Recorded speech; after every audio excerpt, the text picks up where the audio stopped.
لیکن میں یہاں پر ایک اہم بات آج آپ کو بتلانا چاہتا ہوں، ایک اہم چیز کی طرف توجہ دلانا چاہتا ہوں۔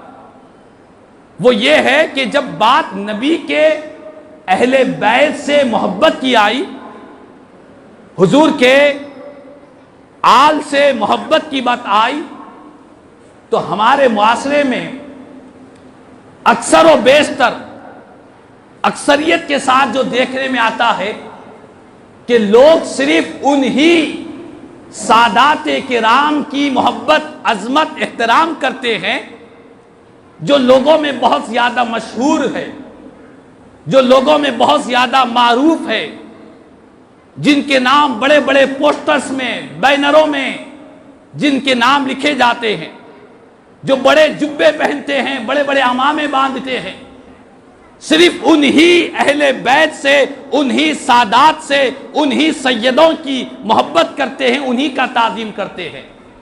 اس کے برخلاف معاشرے میں وہ غریب، وہ تندرست، وہ مجبور، جن کو لوگ پہچانتے نہیں ہیں، معلوم ہے صرف سید ہے، لیکن ان کا نام پوسٹر میں نہیں ہے، بینر میں نہیں ہے، نہ ان کا کوئی جبہ ہے، نہ سر پر عمامہ ہے، نہ لوگوں میں ان کی کوئی پہچان ہے، نہ مقبولیت ہے، نہ مشہور ہے، معلوم ہے صرف سید ہے۔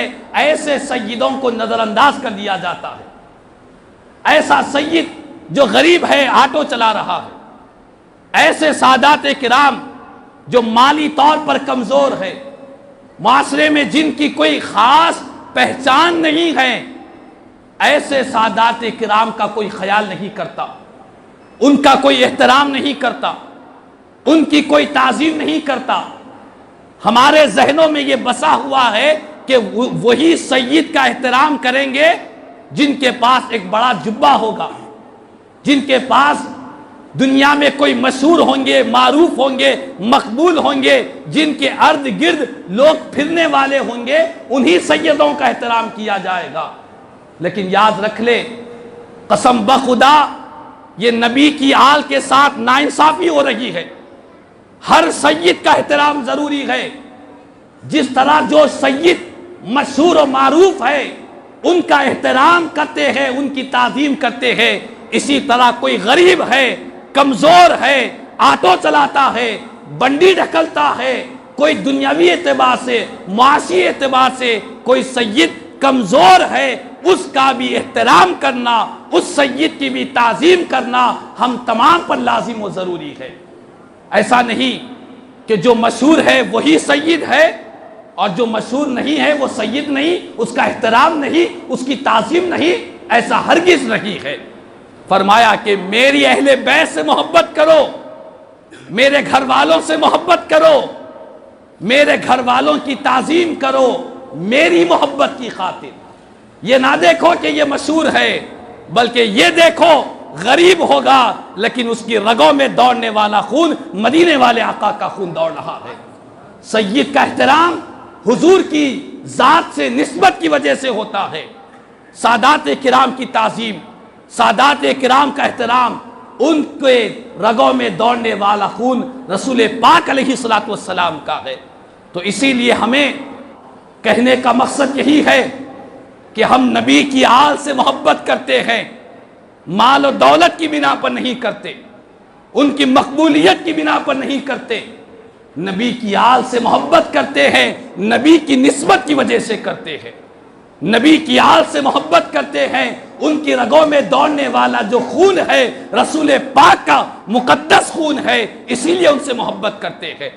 تو ہماری ذمہ داری بنتے ہیں کہ ہر سید کا احترام کیا جائے، چاہے وہ معروف ہو یا غیر معروف ہو، چاہے وہ مشہور ہو یا غیر مشہور ہو، چاہے وہ مقبول ہو یا نہ ہو، ہر سید کا احترام، ہر سید کی تعظیم، ہر سید کا احترام ہمیں بجا لانا چاہیے۔ اور بعض لوگ یہ بھی کہتے ہیں کہ فلاں سید ہے، کیا پتا وہ سید ہے یا نہیں ہے، کوئی سند ہی نہیں ہے، کوئی شجرہ ہی نہیں ہے، کیسے سید مان لیں گے؟ اس طرح بحث و مباحثے میں پڑھ کر سادات کا احترام کرنے، ان کی ضرورت میں ساتھ آنے سے رک جاتے ہیں۔ ایک بزرگوں کی کتابوں میں ایک واقعہ میں آپ کو سناتا ہوں. دو لوگوں کے درمیان میں لڑائی ہوئی. ایک جو کمزور شخص تھا اس نے کہا کہ مجھ سے نہ لڑ، میں سید ہوں، نبی کی آل میں سے ہوں.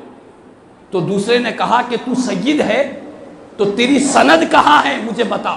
اللہ اکبر. سند پوچھا کہ سند کہاں ہے. ہاں یہ عربوں کے پاس یہ محفوظ رہتے ہیں، ہمارے پاس بھی بہت سے لوگوں کے پاس محفوظ ہے، لیکن بہت سے لوگوں کا نے وہ سند وہ شجرہ محفوظ نہیں رہتا. تو اس نے کہا کہ تو سید ہے تو سند کہاں ہے بتا. وہ شخص خاموش ہو گیا. خاموش ہونے کے بعد خواب میں جس نے سند پوچھا تھا سید سے، اس نے خواب میں دیکھا کہ حشر کا میدان برپا ہے، لوگ پریشان حال ہیں، سرکار کی بارگاہ میں شفاعت کے لیے جا رہے ہیں، حضور سب کی شفاعت کر رہے ہیں، سب کو جنت کا پروانہ دے رہے ہیں. وہ شخص دوڑتے ہوئے آیا، آ کر عرض کرنے لگا کہ سرکار میں بھی آپ ہی کا امتی ہوں. میرے آقا نے فرمایا کہ تو میرا امتی ہے، اس کی سند کہاں ہے. اللہ اکبر. سند کہاں ہے میرا امتی ہے. وہ سمجھ گیا کہ دراصل یہ میرے ہی حرکت کی وجہ سے مدینے والے آقا ناراض ہو چکے ہیں. تو خدا را سادات کرام کا احترام تعظیم کرے، بحث و مباحثے میں نہ پڑے کہ سند کہاں ہے، اس طرح کی باتیں نہ کرے.